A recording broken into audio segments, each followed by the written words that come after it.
soccer draft. It is Dan, it's JP, and for happy? 4 more years. What was going on there? Did you have some adventures? Or are you talking about how did that happen with the soccer? No, I said, how is that happy? It's not. That's the whole thing. I just start everything with a happy, and it wasn't happy at all. For those of you who were watching the U.S. men's national team, you were looking forward to at least a quarterfinal run, as I was depressed watching how they just fell flat, I think is the best way of putting it, against Belgium. But hey, you know what? They made it into the knockout rounds. They got through a game. They got to the 16 was the bare minimum that you could sit back and say disappointed and not completely catastrophic. So at least they got to that point. But I can tell you this much, dude. I am not eating waffles for the next few weeks just in solidarity. Can't do it. Oh, I get it now. Those stinky Belgians. Yeah. I am, however, drinking a beer, and I'm going to slowly, because it's very full, bring this up into frame. Yours and is you, sir, full? are going to have to tell me about the color of this beer. Oh, yeah, good work. What the hell is going on with this thing? I don't know. You've got a lot of foam, and I've got something that looks like Ecto Cooler from the high sea days back in the day. But That's the an foam will not interesting go beer. away. It's being held in nicely because you've got that mug that has a little curl up on the inside. I'm guessing the surface This tension glass is from the holding it last time together. you and I went to Founders. Nice. There you go. I almost wore a Founders shirt today. I decided to wear the Chris Farley one instead. So, sometimes you got to have some fun Good with choice. the shirt collection. You can't go wrong with the legend, man. And you can't go wrong, look, with anybody who has gotten a chance to get into the soccer world. You can't go wrong. It's a good time when you get the nations together. And I know that we joked about, the NFL being around the world. I don't think we're ever going to see flag football in the Olympics is the closest we're going to get to an international competition for that type of sporting level. Did you get more foam? Oh, look at that. That's a beautiful little foamy cap there. Can I get a pint glass that is just like 16 and a half ounces? Because I got one that's like 15 ounces, and now apparently I have one that's exactly 16 ounces. Dude, I'm telling you, the ones that I've got are exactly 16 ounces, and so far I haven't had a problem. Yeah, but except for that one that won volcano on me. It just like goes. That's it's still great. I like that. Above the rim. Well, hey, you know what? You like to live above the rim sometimes, dude. I know that before that knee injury, you could jump, right? Before I blew out the knee, I could dunk a softball. And we want to remind people, JP's all of like 5'11", so dunking a softball at that height is pretty impressive. I think I could maybe grab the bottom of the net. That was about the extent of my vertical. Oh yeah, that's probably Never where I'm really at now. developed that one. Oh yeah, geez. So we joked about that. We are still going to find a time, maybe even this year, maybe the end of August. We do our little little combine thing when we're right before we do the fantasy draft. I don't know. We'll come up with a time. But at any rate, we're going to do our combine measurements, and we've already accepted that you're going to win the bench. I believe I'm going to beat you in the 40. Nope. We're both going to suck in the vertical, though. Yep. Vert for both of us is going to be hilariously bad. What do you think your vert is? Not good. If I What's can a jump, benchmark for us, you think? You think if I can jump 24, 2 feet? I was going to say, like, if I can do north of 24. Well, that's my point. If I can do what the worst offensive linemen are doing, like a 20, but 24 would be great. I'd be happy with a 24. I think I'm I can in get my 40s and can't minimum 2 feet. I don't Okay. think I'm getting. I think I'm between 24 and 29. I don't think I'm getting in the 30s. I know I'm not getting in the 30s. I don't think I've ever gotten in the 30s. I've accepted that as a limitation in my life. So our very inaccurate, scoring will figure that one out. But I will tell you this: the one that I am most interested in is seeing both of us do the 3-cone and see how that goes. I am too, because I've never done it. Right, exactly. That's why it'll be fun. So yeah, I've literally never done the 3-cone, and I feel like I want to go into this never having practiced it, just to see. Mm-hmm. What in the hell? Do you have Mountain Dew or Surge? No, dude, like I told you, man, it looks like Ecto Cooler. I'm talking about the high C, man, from back in the day. That's what I'm drinking. Good work. Way to kill that bad boy.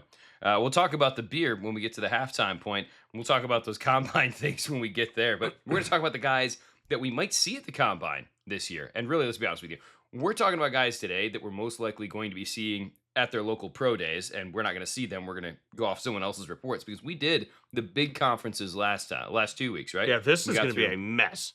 Yeah, we got to the Power Four. The Power Four's mess was us trying to figure out who transferred where and then making sure players were in the right spots. And I think we only screwed up one, and that was one of my guys that went to one of your schools. I'm going to screw up today. Today and tomorrow, and today in the next show, we are doing all 6 of the other conferences, right? And we struggled to full transparency because a lot of the guys we're interested in transferred to bigger schools. A lot of Yep. the guys who transferred in are coming from bigger schools where they did have a big role, and so dudes with stats aren't there, right? And so we really had to kind of parse through some of this, but we have at least one player from every school to try to talk about briefly to get you guys on track. And these are the smaller school guys. They are not necessarily, some of them are like higher end prospects, but most of them are going to be day 3 guys, UDFA right now. And this is why we're trying to get ahead of it now so we can see if some of these guys are worth talking about as we go into the season. So we're going to start with the American Conference today. We're going to work our way west today. We'll do the other 3 kind of southern mid-American ones next time, but it's American, and then we'll do Mountain West, Pac-12 Mountain West today. So let's start off with the American. Start off with your team at the beginning of the alphabet for the American Conference. Whew. All right. Well, I was thinking about the whole because we don't do the acronyms, so it's Right. technically Alabama-Birmingham, the Blazers, but most people say UAB. Right. Dude. So here, before we get going on this, I got to full on like give myself an excuse. So I have not messed anything up, but I'm going to mess up because I'm fully relying on our lads. Sure. Okay. To have their Which I depth did charts. I did. So I know that's going to go south because as I got deeper and deeper into this, I found out that they haven't even fully filled out the depth charts yet. There's just blank spots. And I don't know if that's because our lads are behind or they're still working on figuring out who the hell is going to be in some there teams, or both. Yeah. Some teams haven't obviously solidified their spots at times. But at the same time, you usually see that with the NFL programs where they at least have who they think is going to start there. So they aren't even doing that yet, which makes things very interesting for us trying to, parse out who's going to have the opportunities to show up, much less actually pop.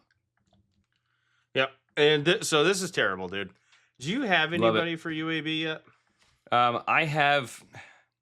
The challenge is I don't have anybody that I feel good about, right? And that's where the challenge comes in because there are guys who might have good seasons, but they haven't played hardly at all. Because again, UAB, this is the issue we're having with a lot of these smaller schools is they have players who have played, but they've played like 30 or 40 snaps. Or they came from a bigger school.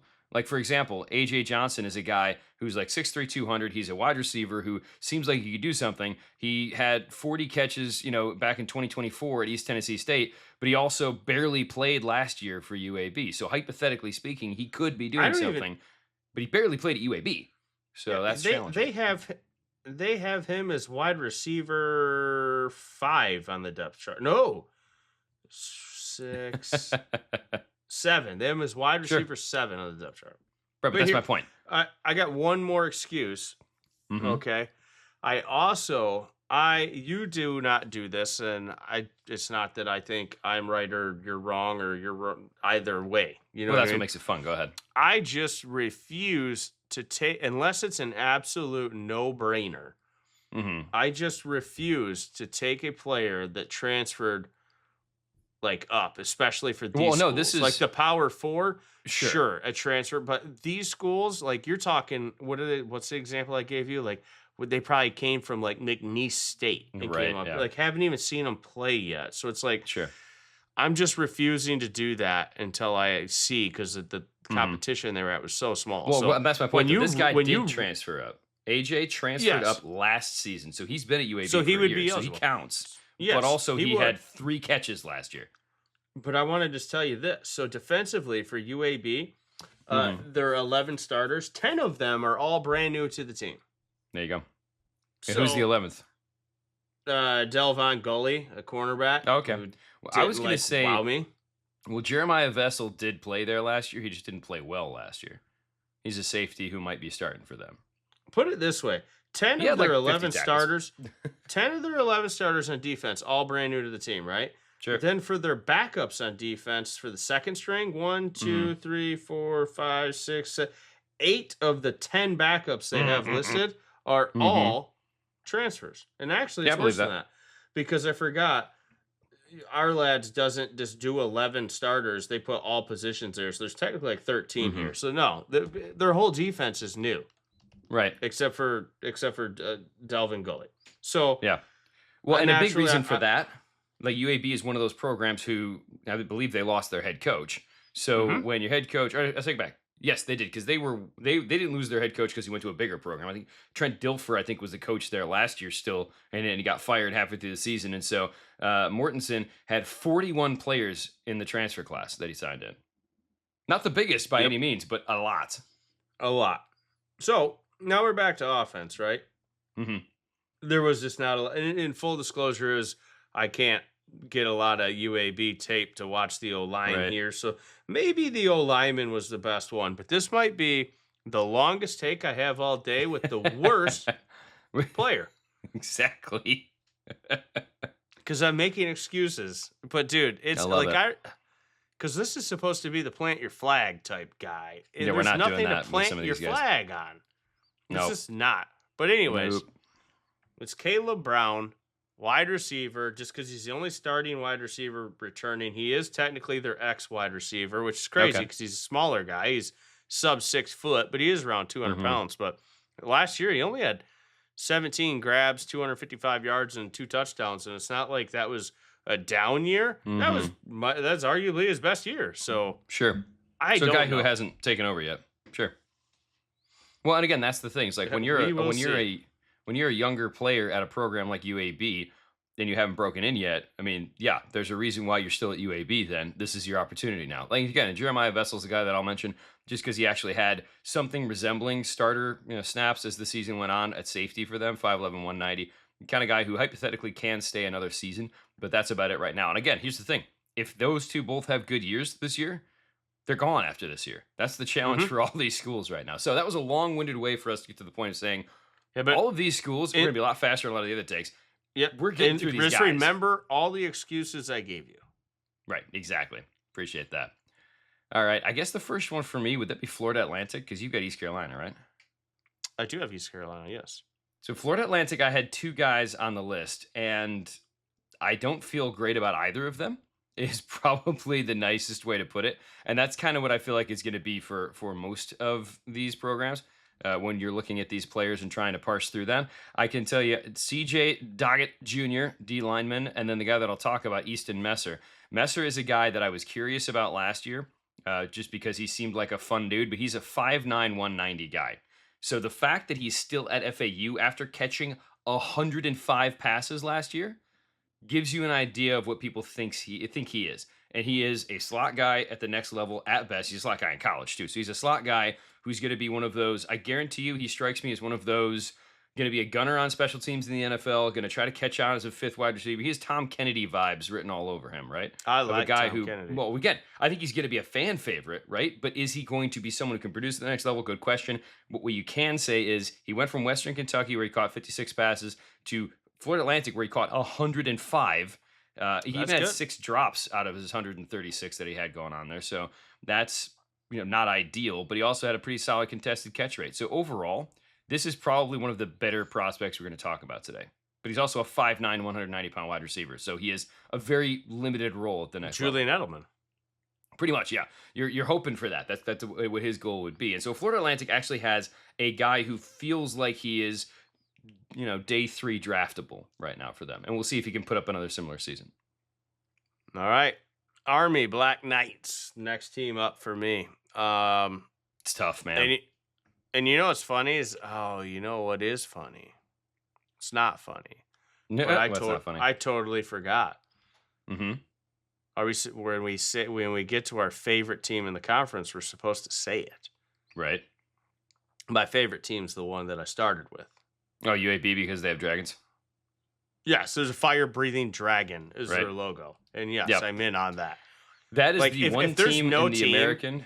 Yeah. If there's no team that I feel like strongly supportive of in a conference, I just quickly go to like, what is the coolest thing I can see? Right. If you have a friggin' dragon is your logo, and your nickname's the Blazers. So you and I That's the one team in this conference that we were like, I kind of want it. I kind of want it. We both were on board with the Dragons, because why wouldn't you be? And that's, again, that goes back to you and I, our time at Central Michigan. There was a brief shining window where there was talk of changing when people were getting up in arms about the Chippewa name.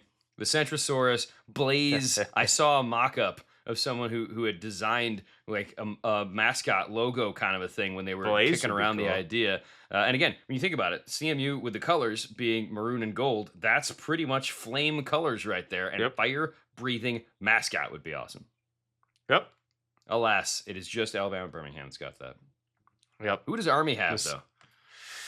I went with Jack Bowsum? I don't know how. Probably Bowsum, but it's B-O-U. So I kind of want to say Bowsum. I don't know. It is what it is. So here's the thing.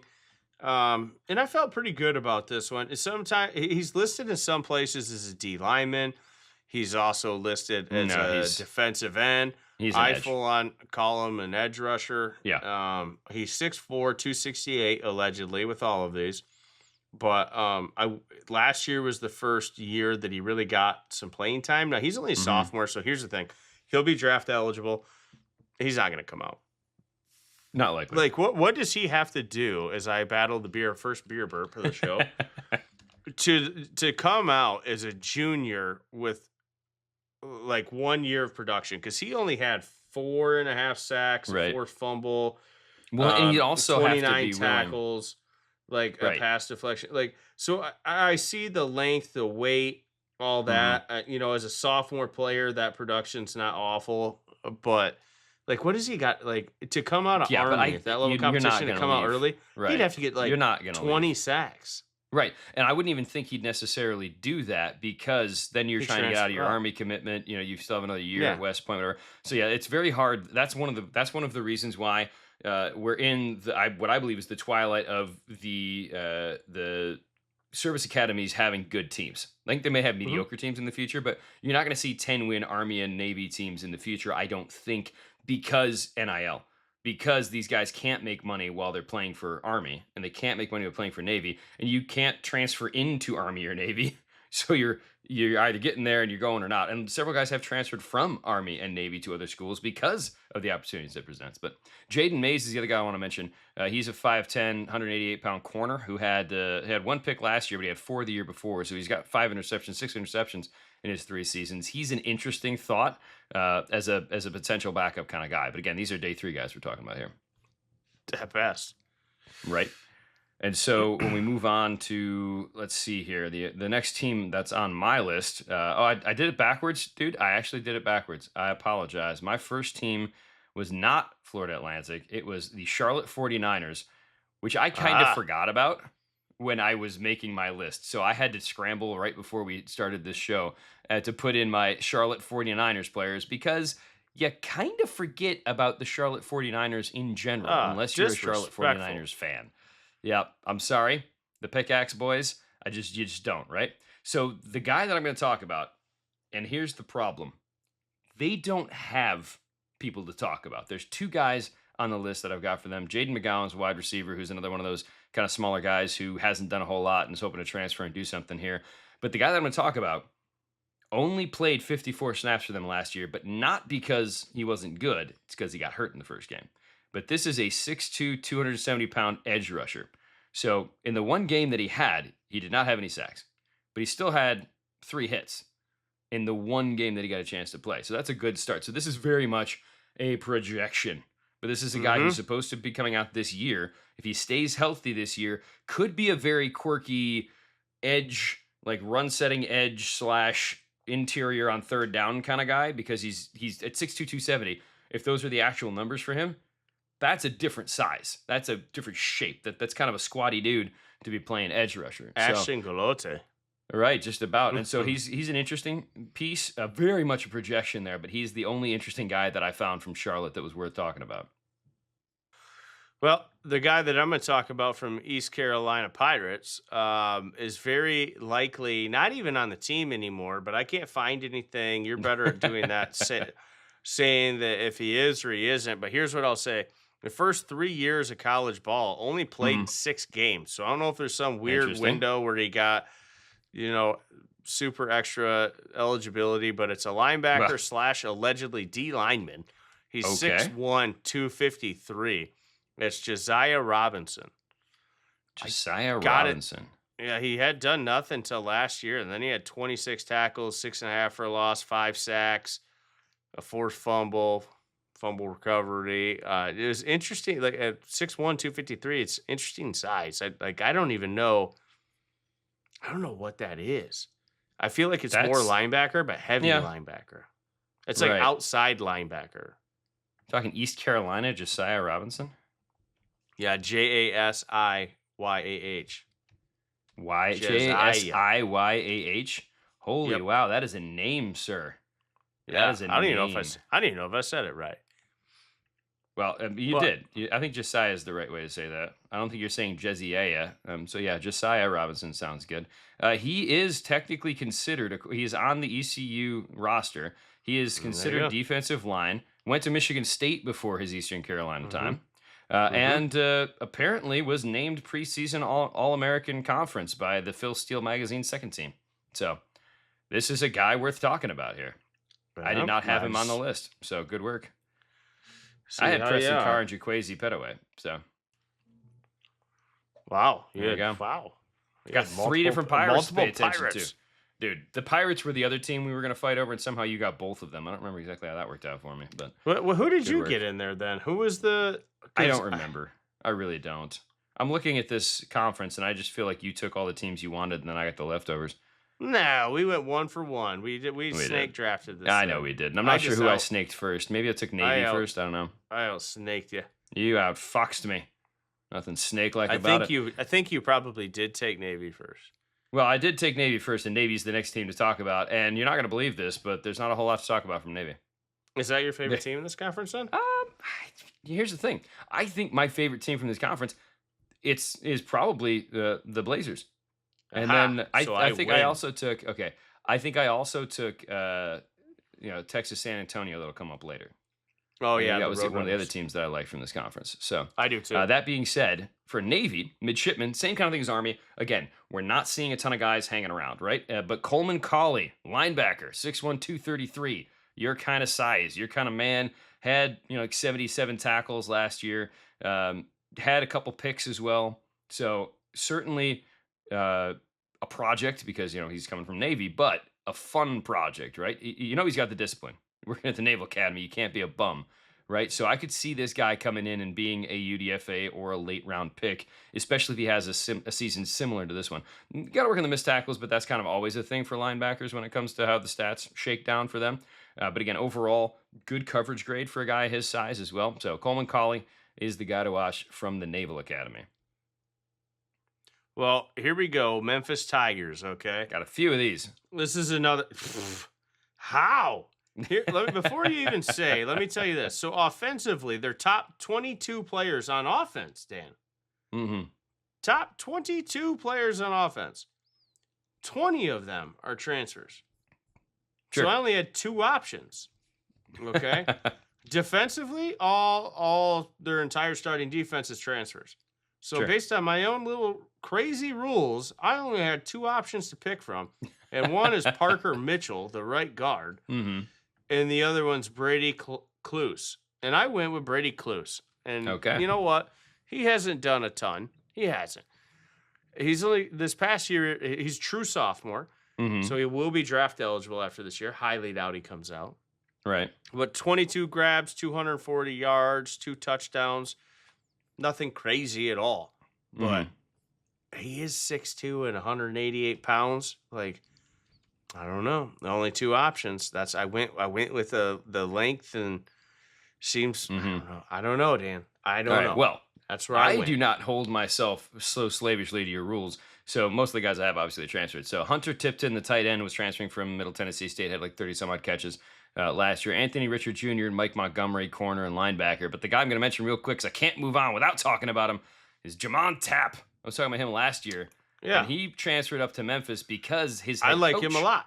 Well, his head coach at Southern Miss is the new head coach at Memphis. So he just came with his old coach. So I'm fine with that as a transfer because he's in the system. He's already with that. So that dude had 10 sacks last year Yep. at 6'3", 275. So he's another weird tweener kind of guy. So I'm very much curious about him. Also, BT Dubs, because it just popped through on Bleacher Report. The Brendan Sorsby thing just doesn't want to die.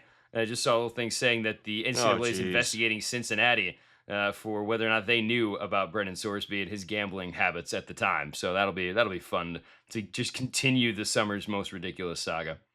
Yeah, that's what I got. Jamon Tapp is the guy. Jamon Tapp would 100% be my guy if I don't play by the rules. So I mean, you've got my own weird rules. Those are your rules. Yeah. My rules involve Jamon Tapp being a man. He's my guy from this team. Yeah, we both talked about him a lot last year. So all right, yeah, your turn. Sorry, I was so. You got Sorsby, right? Yeah. So up on Sorsby and Tapp, I didn't worry about. Okay, so Rice, the Rice Owls. Boy, they had a rough year last year. I still had 3 guys that I was able to at least find some level of interest in. Patrick Valent on the offensive line, Koa Akui. It's a fun name for a safety. And then the guy that I'm actually going to talk about is an edge rusher, Chibi Wanyuku. Probably screwed that up. 6'2", 239, so kind of a tweener when it comes to body size. Had 3 sacks last year. Very much a situational guy. So 168 pass rushing snaps, right? And had 17 total pressures. So very much a backup last year. This is a huge projection for this team. But everything on Rice felt like a projection, right? I don't think they had a player. All right, I'm trying to swallow that one. Everybody on this team felt like a projection. And so this is a guy who feels like he has more to give. And if he's at least at that 10% mark, he should be able to get up into the high single digits on sacks and make things interesting. But I'm expecting Chibi to make a jump and make things interesting as one of those undersized kind of edge rushers that we'll talk about for a 3-4 or something like that. But again, none of the guys they have here are guys that I'm looking at as more than a day 3 kind of flyer. And that's, again, where we're at with some of these programs that had tough seasons last year. Like, I'm not trying to sugarcoat it. Like, they were not a great team. And when you're looking at not great teams, you got to do something. So I will say this, though. I know you have a no transfer rule, so this wouldn't have been on your radar anyways. But Koa Akui played at Sacramento State last couple of years. Did have 5 picks and 7 pass breakups last year.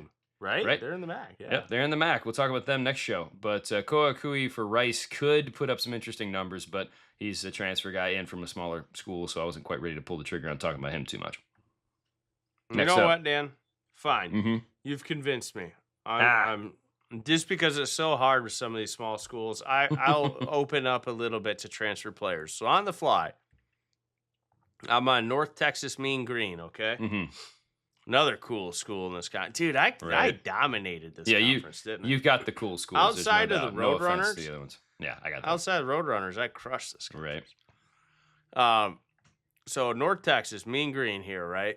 Transfer player, Jaheim White, running back. Spent 3 years at West Virginia. I was a huge fan. I already said West Virginia is now my current favorite Big 12 team. But sure. His career was, getting worse each year, but when you look at it still, 2023, 7.7 yards per carry, 2024 down to 5.7, still not awful, not great. And last year, he only played in the 2 games and it was 5.5. But here he is transferring. Like, I expect him to, at this level, I mean, if you're in the Big 12 as a true freshman and you're getting 109 attempts and taking it for 842 yards, yeah, that's you know what I mean? I expect him to dominate at North Texas as far as that conference goes. Just saying. So I'll break the rule. Call that a no-brainer one, maybe. We'll see. Jaheim White. Sure. Yeah, I had a couple other. I didn't have a couple other. I had one. Zacchae Barker as a linebacker. I try to keep making sure I get linebackers. I like linebackers. There, buddy. Right. All right. Next team for me is we're going to Texas San Antonio Roadrunners, and I had one Roadrunner to talk about because I was poking around trying to find people for these teams, and one of the ones they threw out there was a quarterback. I'm like, no, I'm not going to take a quarterback from UTSA. I'm sorry, not happening. Will Henderson III, running back here for the Roadrunners, 5'10", 185. So he's not huge, right? He's probably not scat back size, but just a little bit undersized at this point in time. But you'll appreciate this. In his 125 snaps last year, 862 yards. That's good for 6.9 a pop and 6 touchdowns.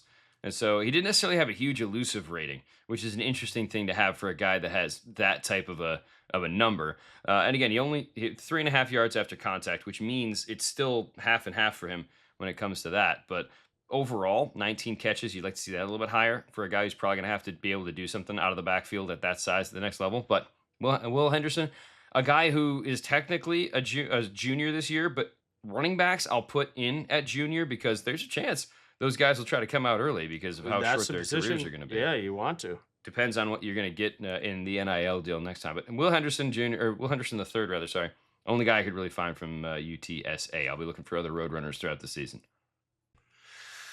Well, my next guy is Tavin Ward, safety, South Florida Bulls. So, pretty intriguing guy. I don't know. Can't find like anything I really believe about his height and the length and weight and all that. But either way, I just want to paint the picture like this. In the last 2 seasons at South Florida, 2 seasons worth of stats, not one. 122 tackles, 4 picks, one of which was returned for a touchdown, and 5 pass deflections. Now, mind you, in his freshman year, first sophomore year, because he had 2 sophomore years, right? However the hell that works. But so in 2023, in that sophomore year, the first year of stats, at least that I can see, dude, he had 38 tackles, 2 picks, and 8 pass deflections. So, like, if you go by the 36 games he's played in, 160 tackles, 6.5 for a loss, 6 picks, and 13 pass deflections. Okay. And a forced fumble and a touchdown. I'm intrigued.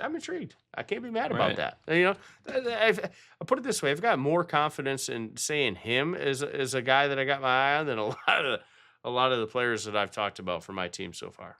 Fair.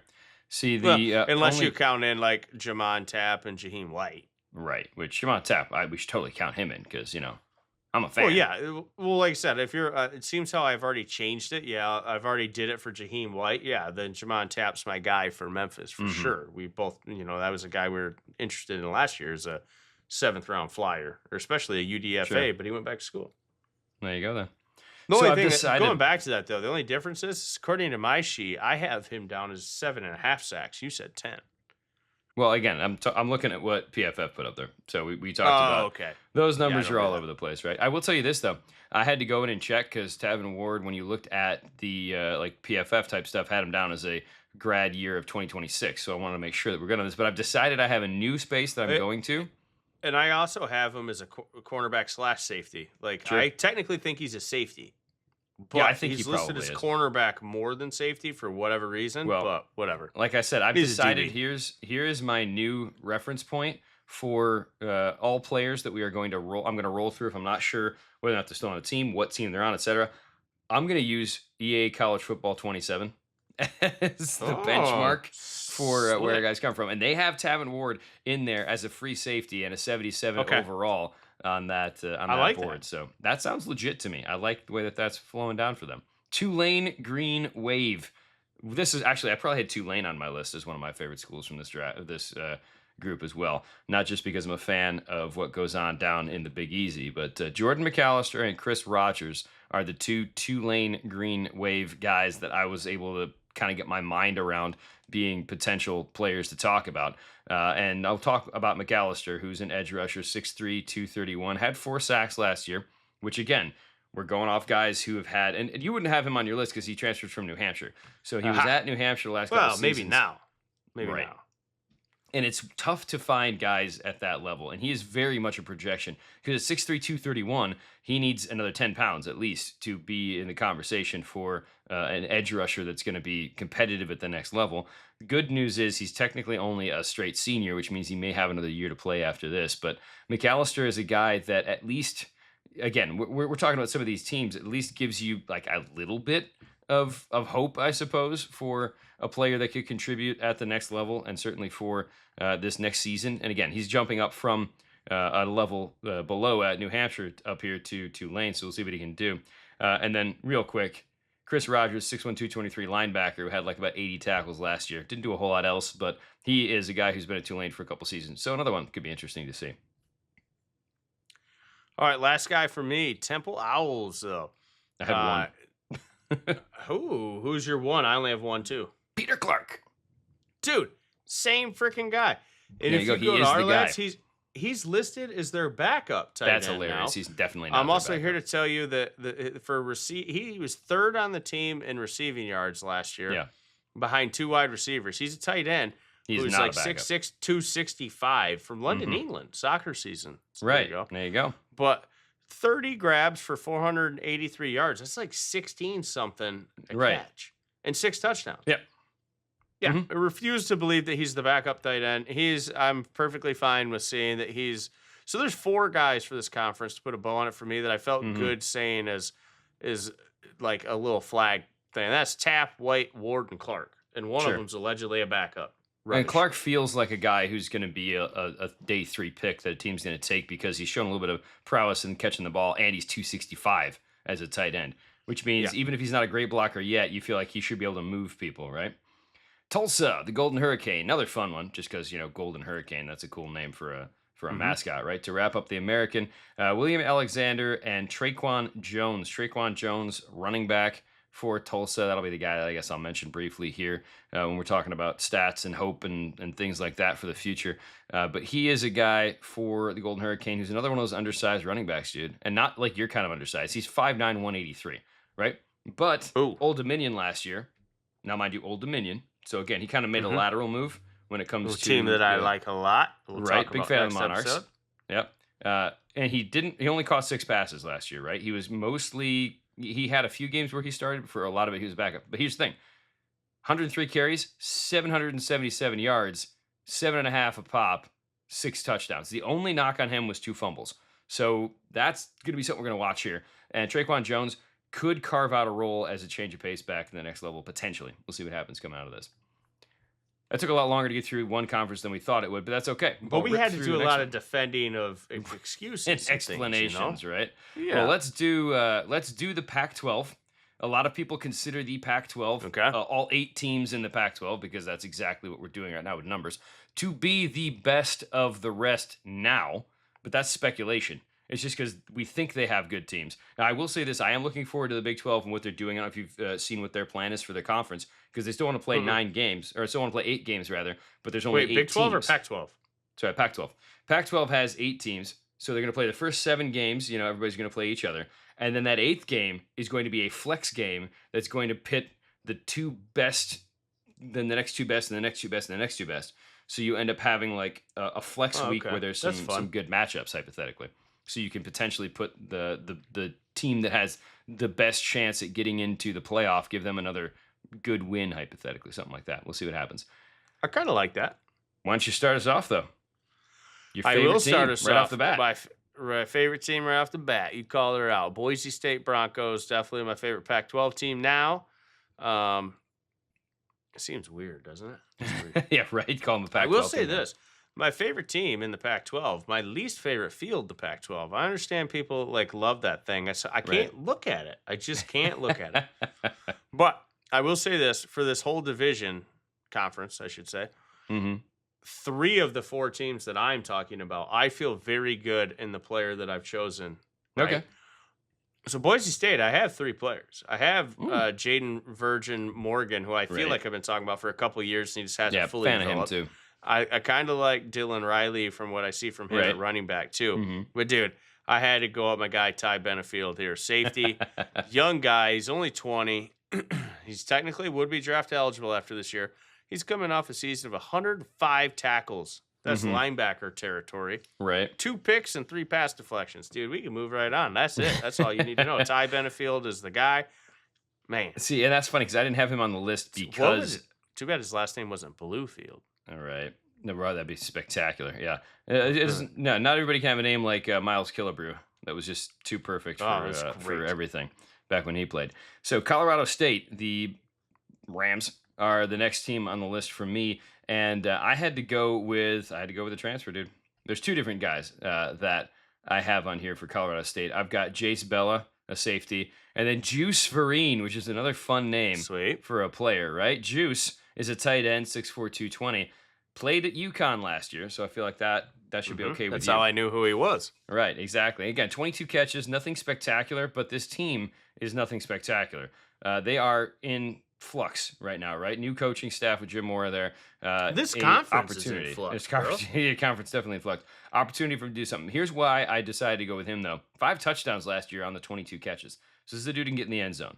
And that's where it's going to be interesting for a guy of his size, especially if he can pack on at least 10 pounds, make himself a little bit better blocker. Could be a fun jump ball target at the next level. Next team on the list, Fresno State Bulldogs. Another guy that I feel good about. He's one of the 3 I feel good about. And I had 2. I also had Josiah Freeman, wide receiver. I was interested in a little bit. But I got Simeon Harris. Yep, he's on the list too. Cornerback. 54 tackles, 5 freaking picks, and 6 pass deflections. Got to be happy with that. Dude, like... And that he stayed at the school. Yeah, he stayed there. 50. Listen, everybody. Anyone knows that 5 picks for a DB is, for anybody, solid. At any position, is incredible. 6 pass deflections is very, very solid. Yes, sir. And then 54 tackles from a corner. I don't care who you are. Like he's willing to tackle. What is your number, by the way? That. Give me this for corners. Where's the number where you're like, okay, this guy can tackle? 50 plus. I was going to say 40, but yeah, 40, 50 plus. Like, makes sense. Yeah, like sometimes you'll see those guys that are just so good, they just don't get targeted, so they just don't get tackles. Right, and that's a different game. But like usually if I see a corner who isn't one of those types of corners and they're in like I got 26, right, maybe 30 tackles, I'm like, nah, that's just because the ball came to you and you threw your body at them, you know what I mean? Yeah. But who knows? Kalen Bullock, he couldn't tackle a lick, and he's a stud. Well, we're going to see about Manny McNeil-Warren at the next level, too. So it should be a lot of fun to figure some of those things out. Next team on the list here in the Pac 8/12/ whatever you want to freaking call it right now because everything's silly and numbers don't matter, is the Oregon State Beavers, one of the only charter members of this version of the Pac-12. And the Beavers had 2 guys for me. They had Luke Volton on the inside of the offensive line, who's an interesting kind of potential player there. And then Aiden Sullivan, who's a linebacker, who's been at the Beavers here for a couple seasons. And last year, 72 tackles, 7 tackles for a loss, threw a sack in there, had 3 forced fumbles. So at 6'1", 230-ish, somewhere in that ballpark, he's about the size you want to have for a linebacker. Did a decent job when he was asked to do it in coverage, had a pass breakup in there. Didn't really give up any big passes. And again, just kind of a guy who can do a little bit of everything, but nothing crazy well. Again, you'd like to see a guy, instead of 70 tackles, you want that to be up over a century mark. I think he's got a chance to do that this year because he will have a full year starting under his belt in this conference. So Aiden Sullivan is the one guy that I find at least mildly intriguing for the Beavers. Next guy, Texas State Bobcats here. Sadly, I'm gonna finish with the guy that I have the least confidence in. I feel very strongly about Bo Sparks being my guy for Texas State. Sure, agreed. Yeah, 84 receptions, 1,200 yards on the right on the money, right? 10 touchdowns. I mean, that's good. If you're listening to the show, you know what that means. So. That is good. You know what? Here's what I'll say about him. With those numbers at Texas State, wouldn't he have he had to have gotten like offers to like bump up. You would think that. And go to another, You would think that. But look, sometimes you like the coaching staff, sometimes you like the opportunity. Guys don't always chase crazy money if they like the environment that they're in, because there's a number that, and look, we all have a price, right? We've always joked about that. Everyone has a price tag, but sometimes... With the exception of one thing, I would never go work for Green Bay no matter the price. Okay, so fair. But just about always a price tag on just about everything. But yeah, I have to imagine that he, just like the dude from Florida Atlantic, these are smaller wide receivers, so that could be the one reason why they may not have gotten as much money as they wanted to go somewhere else. But yeah, like those guys have production, so you'd expect them to jump somewhere else. But again, Texas State going to the Pac-12, who knows? Oh, so maybe that's why he didn't. Maybe because it's like he's getting a bump up by default. Maybe, I don't know. Could be, or again, but he was still gotten a bump up, going somewhere at a bigger conference potentially. But again, maybe he liked his opportunities at Texas State to be, the big fish, if you will, so to speak. San Diego State Aztecs, Jordan Napier, Tenno Latuli, and then Lucky Sutton. Lucky Sutton is a running back for. That is a name. That is a great name. He's a running back for the Aztecs. Sounds like a 225. Oh, because of Popcorn Sutton. He's probably like most famous moonshine. Okay, Look, I would believe he might make some moonshine too. I don't know. He's a San Diego State guy though, so maybe not quite what they're doing out there in California. Lucky Sutton also sounds like he could be a surf instructor, so maybe that's more of his speed down there in San Diego. Maybe. At any rate, he started last year, only 5.1 a pop, but still had 1,200, almost 1,300 yards and 10 touchdowns. This is a hammer back, right? This is not a guy that you're expecting to be out there catching the ball necessarily. Tag me in for your take because you've done this before on some of the ones I said. There's I'm not saying this is true in this situation, but there's a case to be made with those hammer backs. It's okay to be sub 6, that number that we like to see, because you might be used in short yardage situations a lot, which will pull that number down a lot. So. Right. Well, when you look at the yards after contact is still over 3 for me, and that's a good sign. Anytime you're over 3 on your yards after contact, it means you can at least fall forward well enough, right? So Lucky Sutton fits as one of those day 3 guys that's going to come in and be a change of pace back in the sense of like a physical back as opposed to like some little scat dude. All right, I hate to end on a low note for me. Thankfully, you're the one that has to end on this. But the only other like remaining true, would you say, like member of the Pac-12? Yeah. Washington State Cougars here, which used to be my favorite team last year because there's only 2 teams. Right, exactly. But it's Boise State now. But I didn't have a good one. Do you have? I put Trey Lechner, the tight end. Yep. He's one of them, and Ashton Tripp is the other one. He's an offensive tackle who is very much a flyer. So I agree with you on the tight end. Yeah, 24 receptions, 186 yards, 3 touchdowns.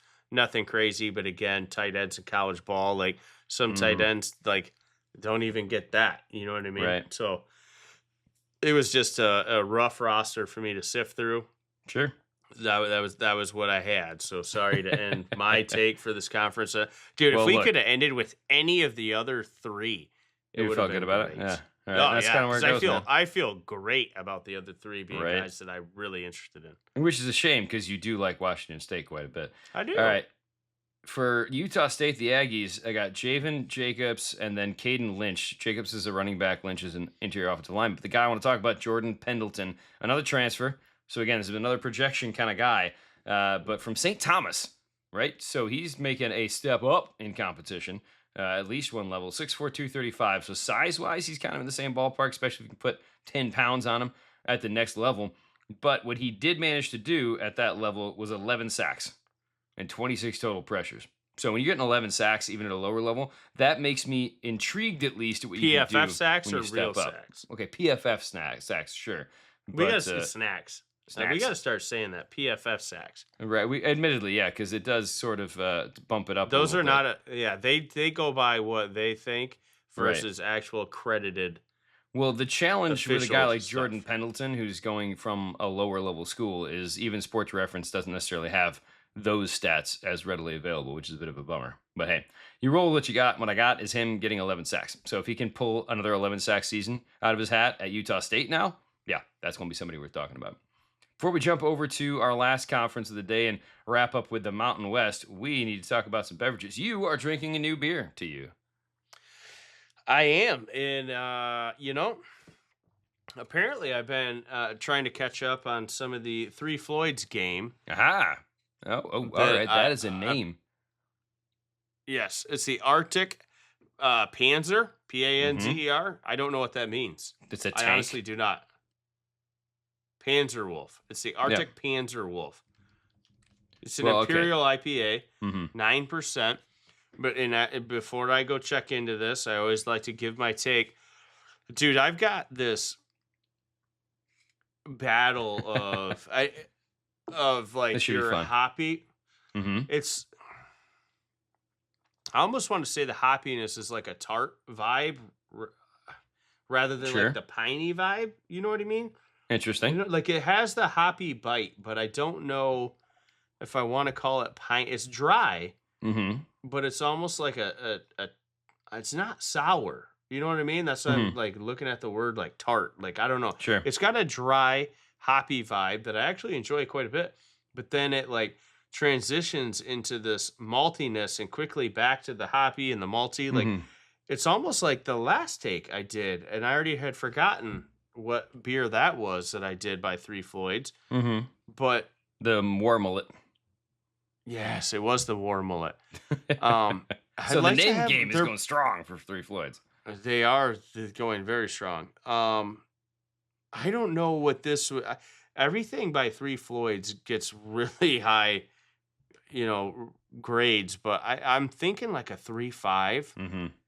Definitely a 3.7 tops. Like, I don't think it's 3. It's probably like that in between that I can't choose. Sure.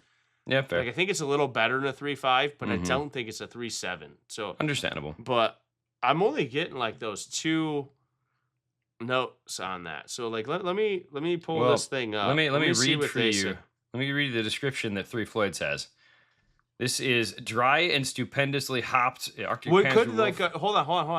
Hold on. Like the dryness could, because you apparently have it up, so I'm not gonna look it up. Sure. The dryness has to come from some sort of like, I don't know, because there's. It sounds crazy to say, but it's almost like a fruit dryness. Okay. But I can't put my, like, it's not like a grapefruit dryness. I don't know. Read it. Just read All right. So it is brewed with Canadian 2-row malt, dextrose sugar, and lots of American hops, giving it superior aromas of marmalade, white peach, pine, and apricot to balance the intense hop bitterness. Pine, isn't it? A little bit, but one of the pieces. But white peach, apricot. Apricot would be your... It's not grapefruit, but it's kind of a little bit, a little bit tardy. That's what they say? Is that that's what they say? It's on their list, yeah. And what I find interesting is it says it's available December to January. So that guy's been hanging out for a few months. Let me see what grade this. Okay. Do people like it? Oh, wow. 52.1 thousand people. The average grade's 4.12. I called that. So people like it. Yep. It's also amazing can art. Yes. Their style guide description, a dry, stupendously hopped, medium body, Imperial IPA, but 2 malts, the sugar, blah, blah, blah. Dude, white wine? Okay. What? That could have been like the dry. That's the dryness. Sure. To me. But isn't white wine usually sweet? You're the wine guy. No, not necessarily. Sometimes sometimes it can have a stone fruit tartness to it, so that kind of makes sense. Yeah, either way, that's my take. Well, I went a very different direction. Try it. Like, I'm enjoying it, but yeah, I gotta get both of those Three Floyds coming up soon. I gotta get beer for the next show anyway, so I'll make sure to prioritize those guys. I had one that I've been sitting on for a while because I wasn't sure if the wifey wanted to try it, because it is a gluten-free sour, which is the best part about some of these Zool beers, is that they have gluten-free sours. But it is a beer from Zool, and it is the Absolute Nuke. Ooh. So the Absolute Nuke is actually one that they normally have. It's a caramel apple sour, but this is the Absolute Nuke with peanuts, which is why they got the little biohazard thing on there. So basically, it's a gluten-free sour. That's a green apple one. So it's is that an allergy thing? Why would peanuts be biohazard? Yeah, I think that's why. I think that's part of what it is. It's probably they're having fun with that. And the fact they have Absolute Nuke is kind of their name anyways. But here's what I will tell you. This is not a sour in the traditional sense of a sour. It is a sweet sour, right? It's got the caramel apple part is very prominent in the apple part of it being a sour. So this is in that vein of sour beers that aren't that sour, right? So the funny thing is you still wouldn't like it because it'd be too sweet for you, because it's trying to do the sweet sour thing. Yep. But again, it is nuclear green, which fits. This looks like toxic waste, right? When you're talking about color of a beer. And so it'd be something that definitely would work for something that's supposed to be, looking like a nuke. Right. And it does have a very strong peanut aroma to them, which makes sense because they do such a good job on like the PBJ mixtape, which you love from those guys. So this is not as good as that. This one's too sweet though. Black Betty cobbler thing. Right. Yeah. Blackberry thing was killer. That's another good one. But this one's too sweet. That's basically what I can tell you for that. But otherwise, good flavor. You would hate it. Hate it. I can tell you by the color. It looks like Ninja Turtle beer. No, I told you, dude. This looks like something like this is the ooze, man. This is the secret of the ooze from freaking Turtles 2. Basically, what we're looking at here. All right, I did do a flight today from Railtown, and I will talk about that. I think, a thought little I more saw you next checking into sab. some stuff. Yeah. We did that because my buddy Jake was up in town. So Jake is our friend that drinks all the beers down at Presidential Brewing and lets us know about some of the shenanigans that they have going on down there. But he is a Tesla guy, right? And they had to bring the one up here to get it like serviced or whatever, working the suspension. So he got to test drive like the new Y1, which was fun. But then he also got to take home a Cybertruck. So I actually got to sit in a Cybertruck. And here's what I can tell you. It accelerates incredibly well. They have something called Mad Max mode, which makes me happy that that's like their super fast mode that you have there. It's the ugliest vehicle I've ever seen in my life. That is the only compliment I can give it, is it accelerates well. It is ugly. It looks the front end is so, like, the dashboard reminds me of those vans, like the Chevy vans from the mid 90s, early to mid 90s that had, like, you could play football on the dashboard. Those look better. Those look better. That's the thing. I applaud Elon for trying something different. It didn't work, but good job trying something different. Isn't that the one where the like gets indestructible and he throws a brick at it and it goes through the window? Yeah, pretty much. That's so spectacular. And then also, I love the fact that there's at least one incident where a raccoon was trying to get into the bed because it thought it was a trash can. That is right there. Yeah, it looks like a dumpster. I rattled really some does. bottles. I rattled your bottle. Hey, thanks for that. Yeah, for those of you who don't know the last bit of the World Cup, but we did a little bet between you and I, and you, sir, at one point were 235th. 235th out of hundreds of thousands of people after round one. Probably like millions, isn't it? Well, I'm going to say hundreds of thousands just because I don't know how many actually participated. But we'll say ESPN like knockout challenge. Like it's got to be a ton.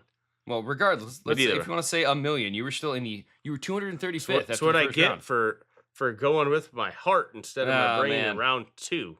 You took the Germans. That didn't work out. That didn't even matter. Brazilians. That didn't work out. And so, I will be passing. But let's be fair. Let's be fair. Mm-hmm. Before this whole thing started, I told you France was going to win it all. Yeah. But I knew everyone was going to take France. No, you, sir, were, I can't remember if it was Spain or England. I'll go back and play the episode. Okay, well, you go play the episode. episode. You asked me. I said France, and you said one of the other two. Well, I think I said I wanted Spain or England, but once this competition got rolling, it's pretty clear France is the best. Yeah, well, they lost me my parlay when they lost to Ivory Coast. So I told you I'd take them out of round one, and then I refuse. France didn't lose to Ivory Coast. France didn't. France played Ivory Coast. No, France didn't. France hasn't lost yet. So I'm not sure where you're coming from. They lost in the group stage. No, they didn't. Yeah, they did. They lost a friendly to Ivory Coast in June before the tournament started, but France didn't lose in the World Cup. Yeah, you can't lose to Ivory Coast. Yeah, again, if you want to put friendlies on board, obviously that didn't work out so well for the American team because they got their butts handed to them by Belgium back in March, and then got their butts handed to them by Belgium again. So apparently, Belgium and their waffles are our kryptonite. I don't know, man. Belgium's a good team, though, man. They're an old team. Weren't they the team that scored like 2 or 3 goals in the last 10 minutes of the game and somehow like won the match before USA? Yeah. Well, they also got aided by a really bad red card call that was almost as bad as Balogun for the U.S. So, quick question, just for fun. We're a long episode now. Now that USA's out, who are you rooting for? England is my next team. Well, because here's the thing: rooting interest is always for me is USA, then New Zealand because I lived there, and then England because heritage. Ireland would be on there too if they were actually in it. And Scotland is 100% in there if they were still in it. But Scotland and New Zealand got bounced. So I am rooting for England out of the final 8 here. But they could easily get bounced against Norway. That's a good question. You're a bit of a Viking, so I could see Norway being an option for you. You can't do Belgium because the U.S. just lost to them, and that'd be rude. I think it's Morocco. Okay, well, they're not even in it. Yeah, Morocco's playing France right now. Yeah, they are. I found that out today. Mm-hmm. Morocco's playing France. Everybody that works for me, I had a ton of people from Africa that I work with. Right. And I was saying Morocco the whole time, and they came over and enlightened me that it's technically Morocco. Morocco. Okay, gotcha. So Morocco. But yes, that's who I'm rooting for. That's who you're going for? All right, fair. Just because, aren't they like the biggest underdog now? I would say it's them. Yeah, probably. Well, Belgium, I think, is probably a bigger underdog across the board, but Morocco has to beat France in the next match. That's a tough matchup. I'm rooting for Morocco. There's some definite cultural and historical undertones to that matchup, because let's just say Morocco had to kick France out at one point in, I think, like the 60s or 50s or something like that as well. So Morocco or Norway? Get into that. Yeah. Well, again, you're a bit of a Viking, so I believe that. Mountain West, though, as we get back to the American style of football, dude. Where do you want to start? Well, I got to go alphabetical order, so I'll kick it off with Hawaii. And here's the question: How many players do you have for Hawaii? One. What? Yep.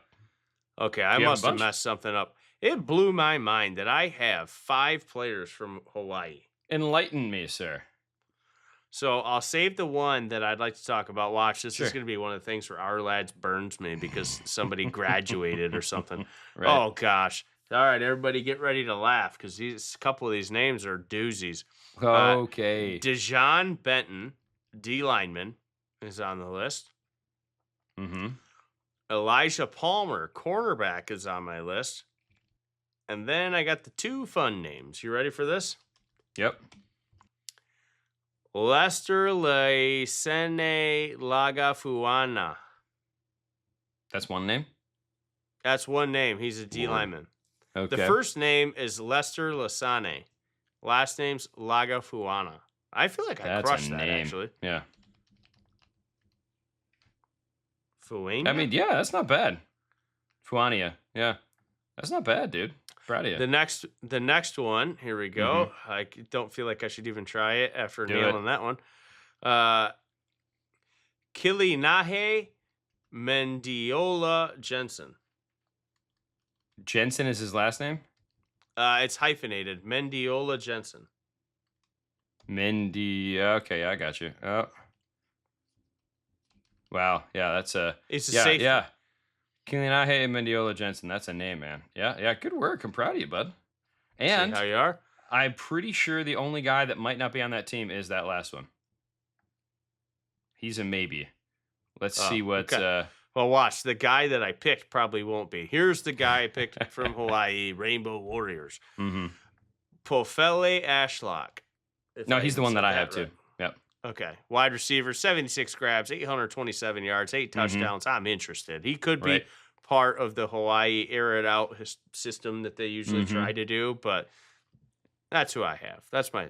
I did a long he's take. the guy. Sorry, you did a pretty good job, though. No, again, who would have thought I had 5 players from Hawaii?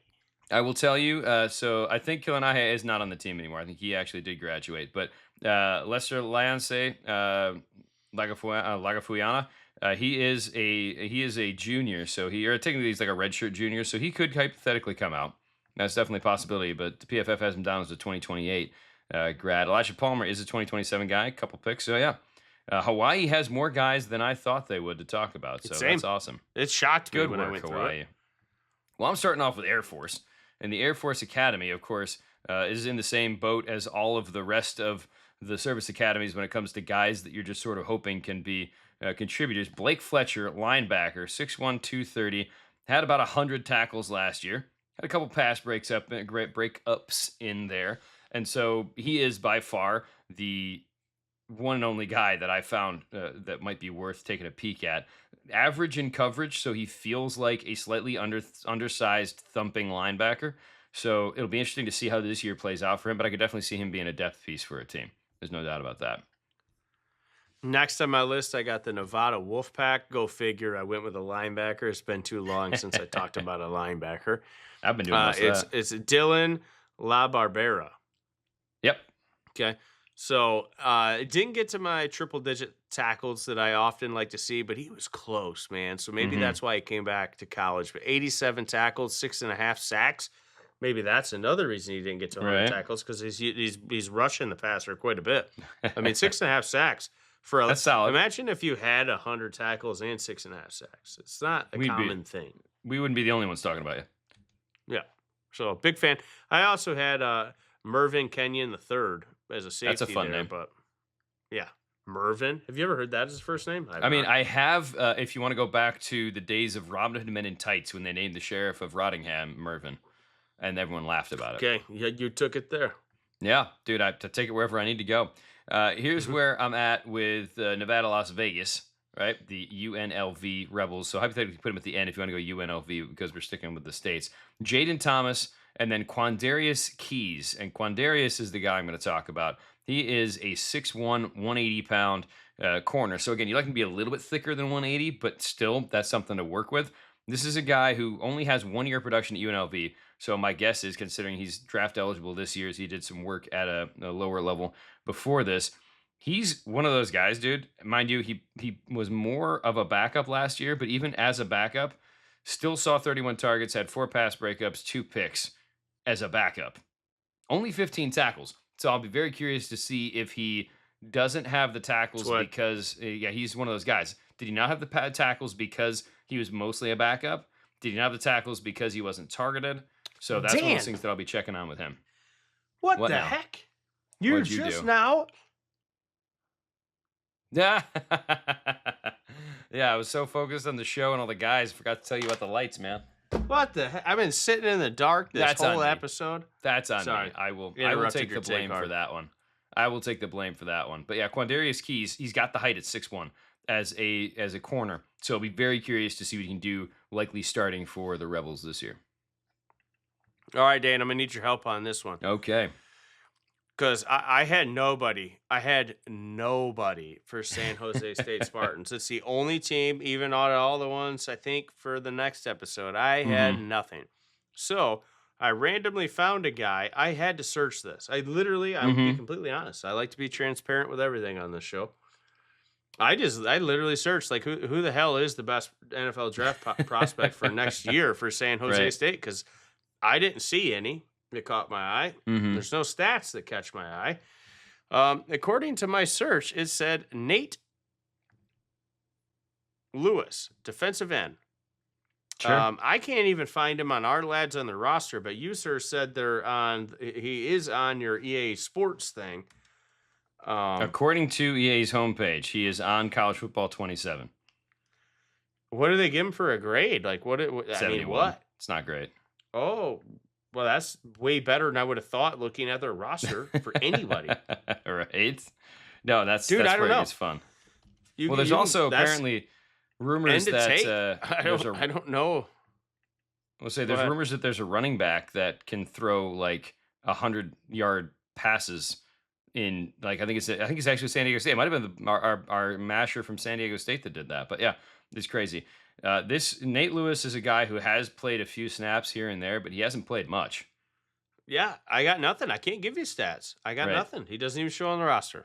Well, and that's the thing. So I super apologize to any San Jose State or Mountain West diehards out there. I don't have anything. He played 44 snaps last year.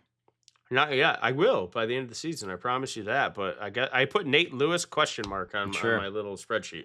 Well, I put Ethan Powell question mark because he's a linebacker who did have 400 snaps, but also only had 38 tackles. Now, Jordan Pollard, who off the show I thought was still there, but you told me he went to the CFL, yeah. Now, I will point out, by the way, that you skipped a team. I did skip Northern Illinois. Yeah, we'll come back to them in a minute.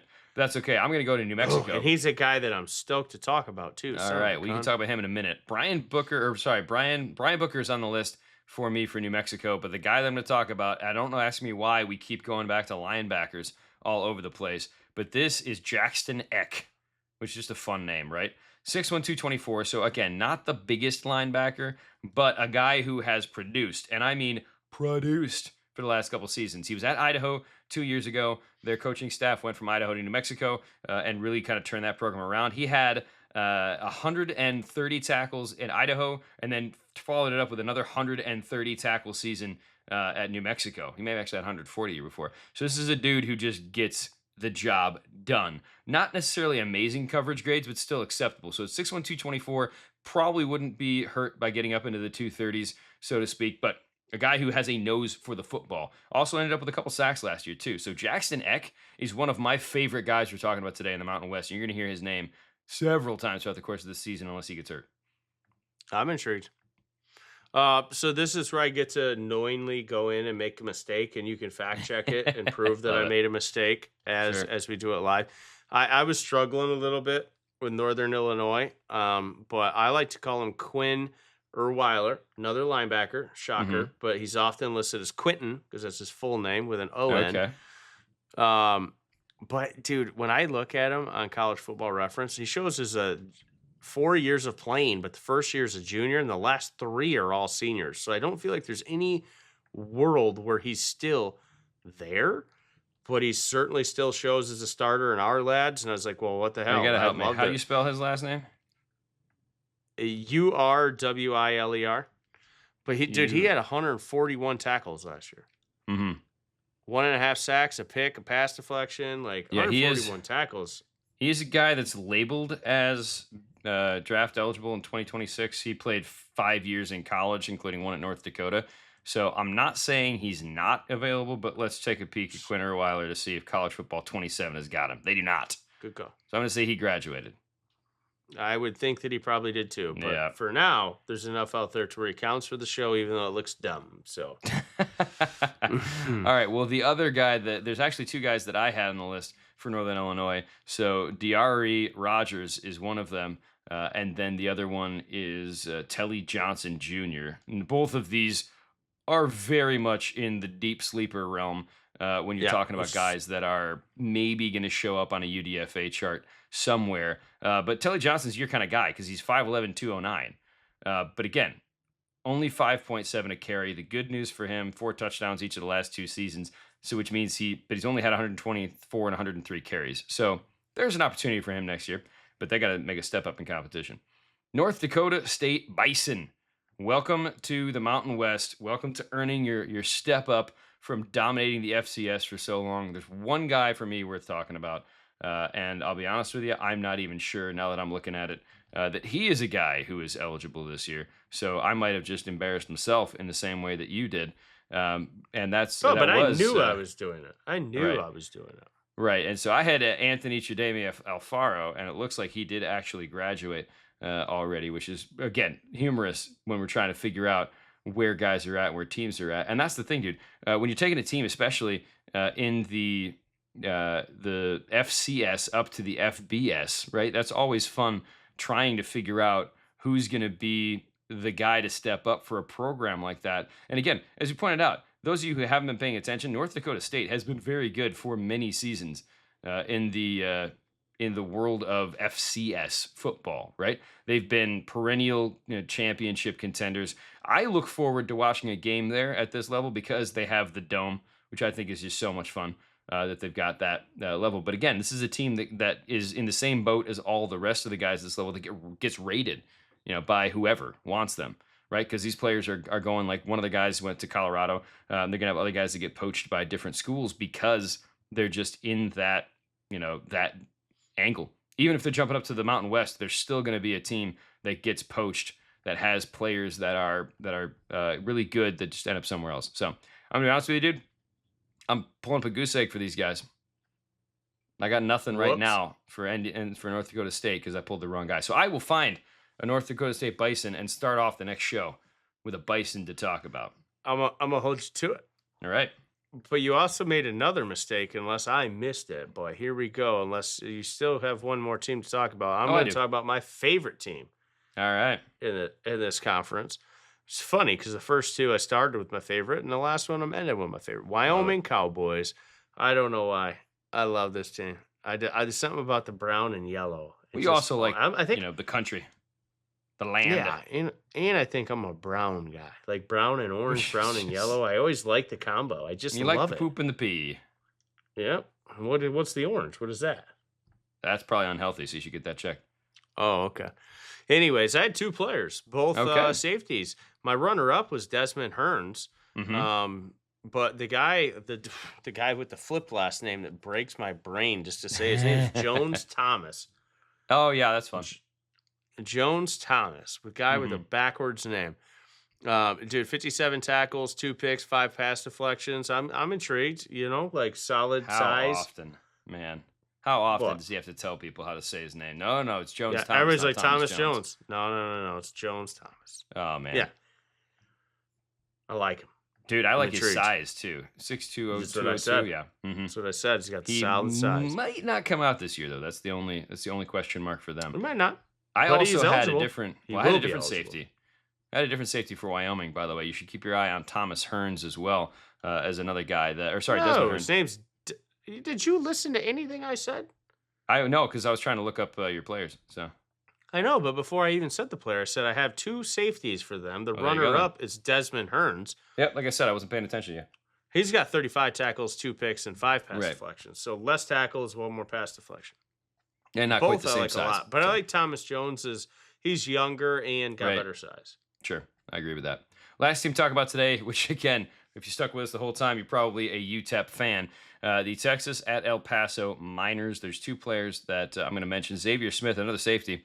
6'1", 195, had a pick, had 3 pass deflections, had 55 tackles, so not bad, but not great.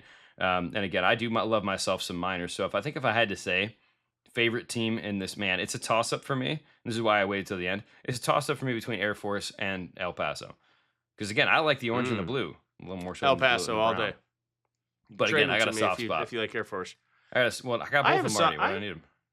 I have a soft spot for Hawaii. So those are probably my favorite 2. And I did get my favorite 2, Wyoming and Hawaii. If Hawaii were in a different conference, man. No, yeah. I just like Wyoming so much, but I really like Hawaii. Fair. I'll give you that. All right. The guy we're going to talk about, though, Jaden Wilson, 6'1", 218, so a lighter linebacker, but still playing linebacker for them. Had a sack last year, had almost 90 tackles to go along with an interception as well. And so this is a dude who undersized. So he's going to have to figure out, am I going to put weight on and be a linebacker at the next level, or am I going to try to play safety? He feels like he's going to try to stick at linebacker because that's kind of where he's been. But he went from New Mexico to UTEP, had a good season last year at UTEP. We'll see what he can do this year. But he is the guy that I'm intrigued about from them. But again, dude, so many of the guys we talked about today are on the UDFA block. These are interesting players. Almost everybody. Right, but there's a few fun ones in there too, so this will be interesting. And that's us through 3 conferences. I think we'll be tighter next time. We have to explain on the front end what just we're doing remember here. All the explanation from this one exactly. on the next one. Yeah, just copy and paste it over there, guys, because you'll have the same kind of thing. Now, what we will tell you again, since we did those 3 today, the American, Pac-12, Mountain West, we've got Sun Belt, Conference USA. We're gonna wrap up with the MAC. Why? Because that's where our hearts are, man. That's where our hearts are. That's where Fire Up lives. And that's apparently too bad it wasn't the Central Michigan Blaze. No, but it is the new home of the Sacramento State Hornets. So that'll be a lot of fun for everybody having to make the trips out to California for the Mid-American Conference. Talk about them. We'll talk about the rest of the group of 6 teams, and we'll figure out a bunch of other names that hopefully we will have a little bit better idea of where the heck they are next time.